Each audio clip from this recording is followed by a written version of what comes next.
Hey guys, it's Michael. Today is your Saturday, July 4th, second stimulus check and second stimulus package update. We have a lot of information to cover. In today's video, we're going to go over states reopening and cases increasing all across the country. Then we're going to get into more precautions being put in place across a number of states in the U.S. And finally, we're going to get into important stimulus information from Republican senators who spoke out after the June unemployment report was released. They spoke about direct stimulus checks, how much they're expecting to receive, and when we can expect to receive it. Anyways, before we get into it, I wanted to announce that we're doing another $50 free stock giveaway. All you need to do to be eligible is like the video down below, be subscribed to the channel, and comment down below the 3 stocks I mentioned at the end of today's video. But if you don't want to enter, you can still go ahead and get 2 free stocks right now valued up to $1,400 when you download the Webull investing app using the link down below. Anyways, let's jump right into it and let's go over states reopening and cases increasing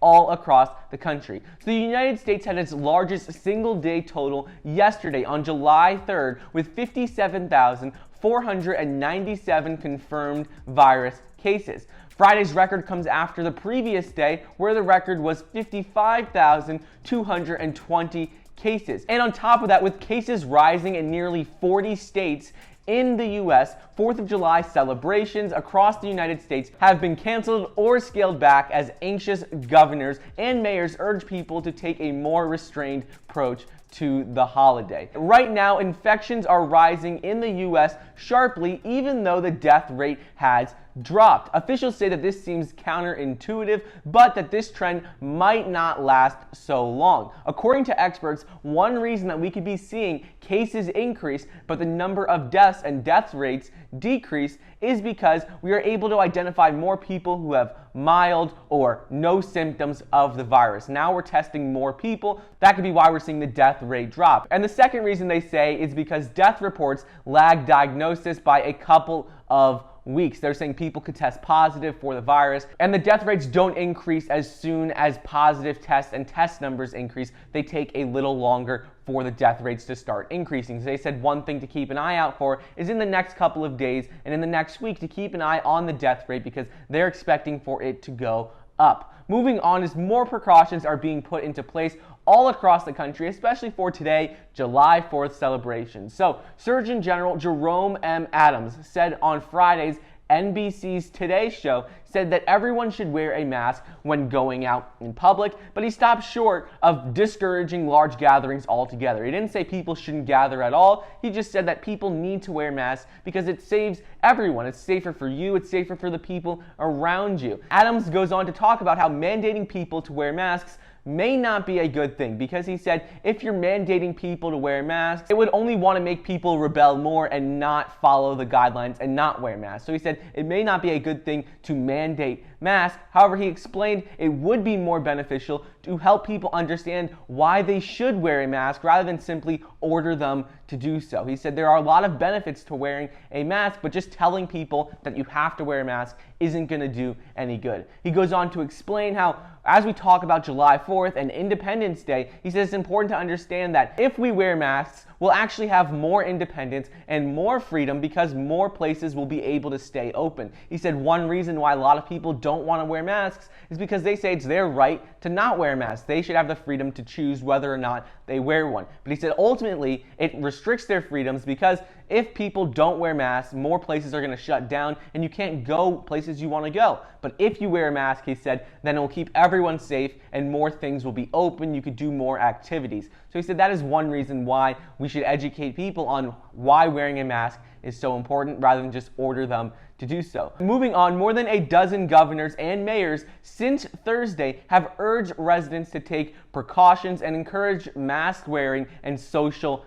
distancing. Governor Kate Brown from Oregon reminded that cases surged following the Memorial Day weekend because everyone went out, people didn't social distance, and that is why we saw a dramatic surge after the Memorial Day weekend. And they said they don't want this to happen again after today and July 4th celebration, so they want to make sure people try to adhere to some guidelines. He goes on to say that people should keep celebrations small, local, and with face coverings. We've heard this all across the country from a number of governors in a number of different states. And then in addition to this, among American destinations that remain open for July 4th weekend is Myrtle Beach, where thousands of people will be gathering for July 4th celebrations. Other states, they've shut down beaches altogether, such as in California, beaches will be closed. However, in other states, beaches are still open, so it'll be interesting to see what happens here if people take precautions or if we see a number of cases increase and spike because of this July 4th weekend. And then finally, let's get into stimulus updates with Republican senators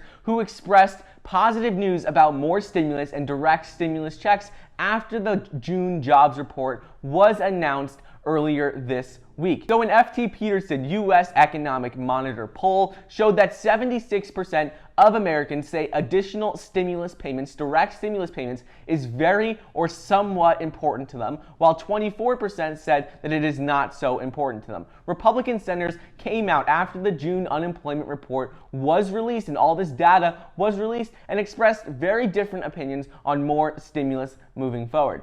Democrats want another round of direct payments for $1,200 for each American. They also want the $600 per week and $2,400 per month unemployment benefits to be extended. President Trump said he isn't ruling this out and he's actually willing to do a larger stimulus package than what the Democrats are proposing. And then finally, the one group that hasn't outwardly shown a lot of support for more direct stimulus is the Senate Republicans. Some people are on the fence, some people are for more stimulus, and other people want to wait and see how the data comes out. However, as of right now, many Republicans came out and spoke after the June unemployment report data was released, and a lot of them actually started to have the same stance and same opinion on the second stimulus package. And that is that there is definitely going to be a second stimulus package with direct stimulus checks. However, they said what we will receive in the second stimulus package will depend on the data that continues to come out. Data with virus cases, if we see an increase there,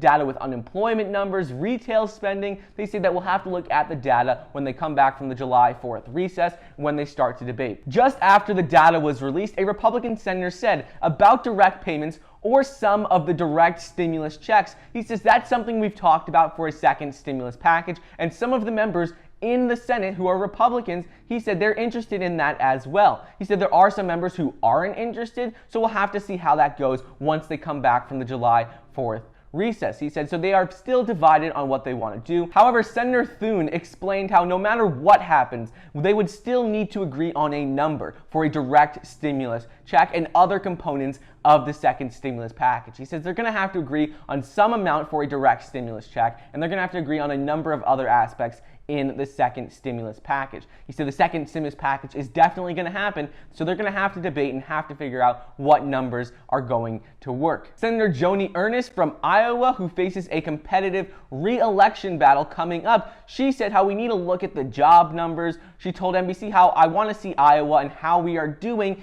after the July 4th recess. If we're seeing cases spike, I want to see all of the data before I make a decision on the second stimulus package. She goes on to explain how she wants to see if people are going back to work, if more jobs are coming back, and then they will take it from there after they see this data. In addition to this, Senator Bill Cassidy goes on to say how direct stimulus checks are going to depend on how the economy is doing after the July 4th recess. And he noted that there were great unemployment numbers and the unemployment report was much better than expected. However, he said that even though the unemployment rate dropped to 11.1% and we saw 4.8 million jobs still added, they're still going to have to do something with direct stimulus measures, and they want to see how everything develops in the next couple of weeks. And there have been countless of other reports from Republican senators who are saying the exact same thing, how there will definitely be a second stimulus package, there will definitely be direct stimulus checks, but specific numbers and specific details of the package will not be decided until after they see how the data looks after the July 4th recess. For example, if virus cases spike after July 4th celebrations, if states have to put more restrictions into place, how jobs are looking, what the data is looking like after the July 4th recess. So anyways, they're just going to wait to see what happens there, but that is your Saturday, July 4th, second stimulus package and second stimulus check update. I hope you guys enjoyed today's video. Now let's get into the $50 free stock giveaway. All you need to do to be eligible is like the video down below, be subscribed to the channel, and comment down below these 3 stocks. The 3 stocks for today's video is stock number 1, which is Dollar General, and the stock ticker symbol is DG. The second stock for today's video is Five Below, and the stock ticker symbol is FIVE. And the third stock for today's video is Visa, and the stock ticker symbol is V. So make sure to like the video down below, comment down those 3 stocks, and be subscribed to my channel. Don't forget to get your 2 free stocks valued up to $1,400 when you download the Webull investing app using the link down below. Join our Power of Finance Investors group if you're interested in the stock market, investing, or how to make money in general. Thank you so much for watching. Please be sure to like the video down below, leave a comment, and subscribe, and I'll see you guys next time.